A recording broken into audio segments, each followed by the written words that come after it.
Good evening, friends. Thank you so much for clicking this video. Today I'm going to talk about Thendral Vanthu. In this video you will learn how to listen to Ilaiyaraaja's songs with deeper understanding of their structure and melodies.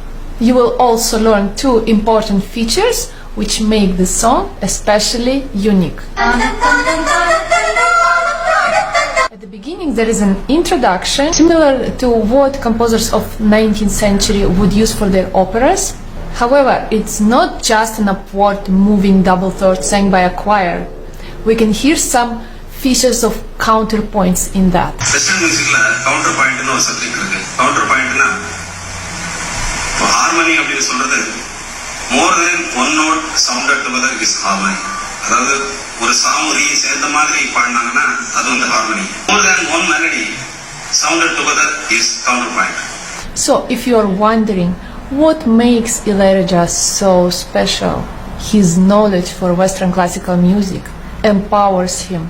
Before we get to the analysis, let's take some time to appreciate Tamil poetry. The desires swing across like the roots of the banyan tree. This is not the first time I'm reading Tamil poetry, and it does not surprise me. It is not like anything in the world. Anyways, the song has ABAB structure, and each verse will have antecedent and consequent. So here we have a A minor basso ostinato with the melody spread with a few accentuated syllables.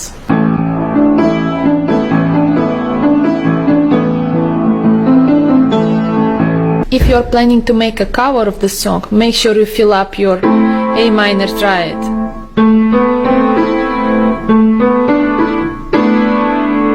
Or like this. Then it's going to sound much richer. The consequent will have an upward moving melody ending on the minor dominant. Remember, I told you I'm going to talk about two features. So one feature is that relationship of Ilaiyaraaja with the minor dominant. You'll ask, what is the dominant? So the dominant is this type of harmony which creates tension and release. This harmony cannot exist by itself. It needs something to come back, like to resolve. But Ilaiyaraaja took this concept and turned the dominant into a minor triad.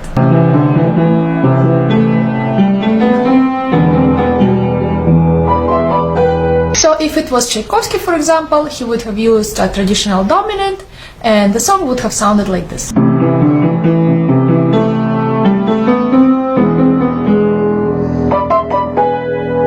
But it does sound a little bit different. By pointing this out, I want to say that Ilaiyaraaja did not just take the concept from a book.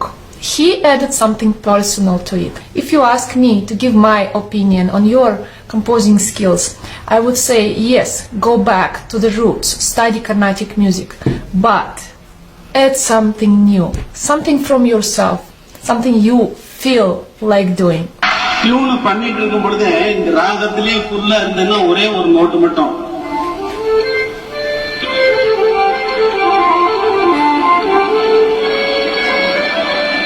அப்படியே ஒரு note add பண்ணேன். If you are thinking of composing a song, ask yourself this question. Do I want to have antecedent and consequent?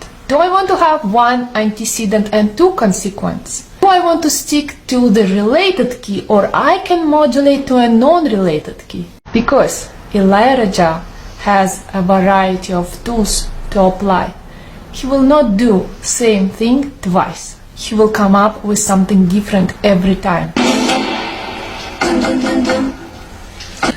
Now we have the first interlude with the heartbeat. Again. Fill it up. Second feature I wanted to talk about, which makes the song very unique, is the relationship with the minor six. We have minor six in the first interlude and in the verse B. Minor six is the interval or a distance between two notes, and it will have a certain characteristic.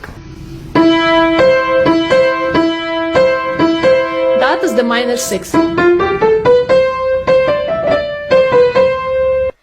In Western classical music, a minor six has a strictly defined purpose. It represents longing, yearning, sadness, inability to achieve something.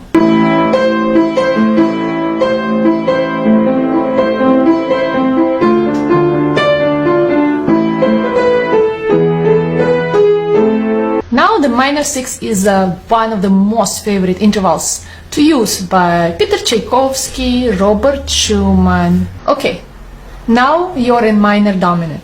How do you return? You have to come back to the original key, which is A minor.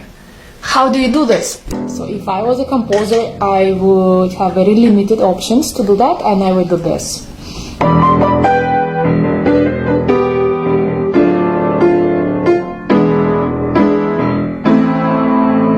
But no, that's not what a good composer would do. I'm not a composer.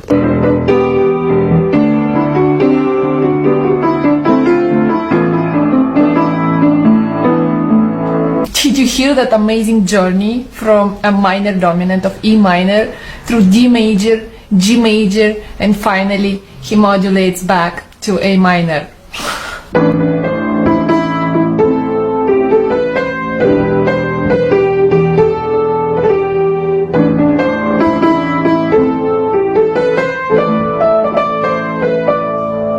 It's repeated verse B, and second time it ends differently. Look at that minor 6, right? Again we have the minor 6.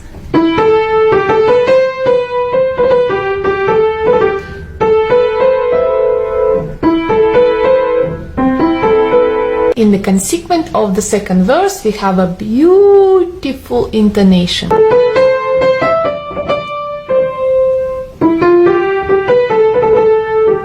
Look at this.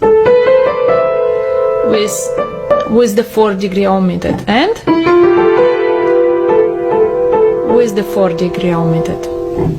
We have a few songs based on that 4th degree omitted. Let me give you an example.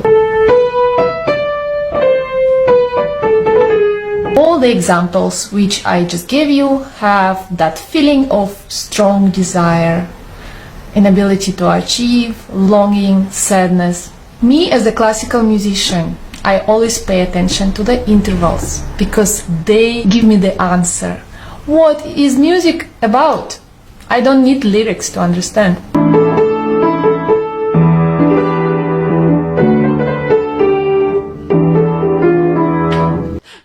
This is so beautiful.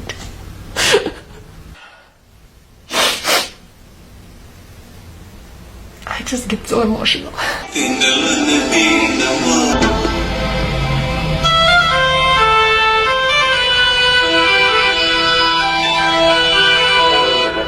Did you hear the texture of the melodies there?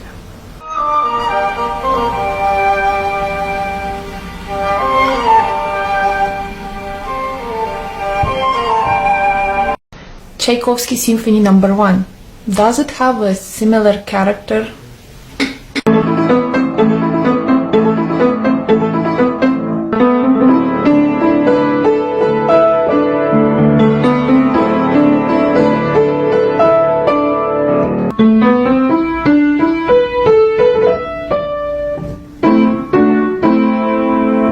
This part of interlude is also based on tonic and major subdominant, but we'll talk about it next time.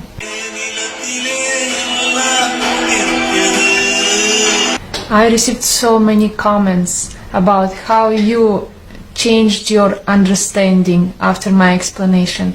Yes, if you can study piano, study Western classical harmony, you will understand your own composers better. The way I study Carnatic theory right now, and I did a challenge in Instagram where I sang all 72 Melakarta ragas, and I swear I can identify any raga in any song, provided it's a Melakarta raga.